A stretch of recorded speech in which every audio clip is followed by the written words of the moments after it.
Hey folks, Gary here. Happy Saturday morning to you, man. I hope your day is going well. I hope you're having a fantastic day. What a great day to be alive with the Lord. At least it certainly can be. And so I hope you're experiencing that. We've been talking this week and for the last 7 weeks about becoming like Christ. And this is the end of that series. Sunday was the last message on that, and this will be the last video on that series.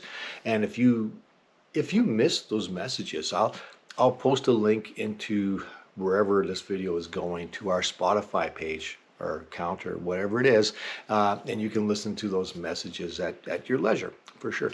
But this is the last one, and the last one was on sacrificial living and how we follow Christ in that.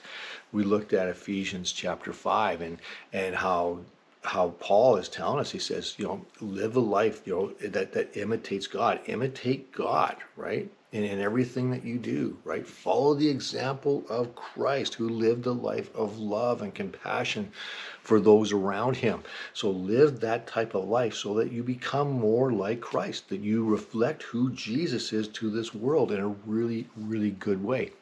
And on Sunday, we talked about becoming an instrument of righteousness for God. That's part of the sacrificial living, is I put away my desires and all that stuff that doesn't really help at all, and I take up God's desires and I become an instrument for him, for righteousness. You see that in Romans chapter 6. And looking at verse 13, it says, don't let any part of your body become an instrument of evil to serve sin. So don't do that, right? Instead, give yourselves completely to God, for you were dead, but now you have new life. So use your body as an instrument to do what is right for the glory of God, that we glorify God in the things that we do, to become an instrument of righteousness. Yesterday I spoke about practicing for the graduation service coming up that all the churches are combining together to do for the grads of our high school here. And how in our band we were practicing last night. So we got Marna, she's a good pianist, plays the piano extremely well. She's very, very good. Rick's great at guitar and singing, and then we had our lead singers, and they were awesome. Then you have me on bass as well, and we were missing someone. We're actually missing our drummer, which life happens and things get busy. We totally get that, but we missed him, right? It's important that we're all here together as far as the body of Christ goes. And for whatever reason, we were missing him. And we did fairly well with most of the songs. But as much as I want to be an instrument of righteousness, I want to be used well by God to be a really good instrument for his glory.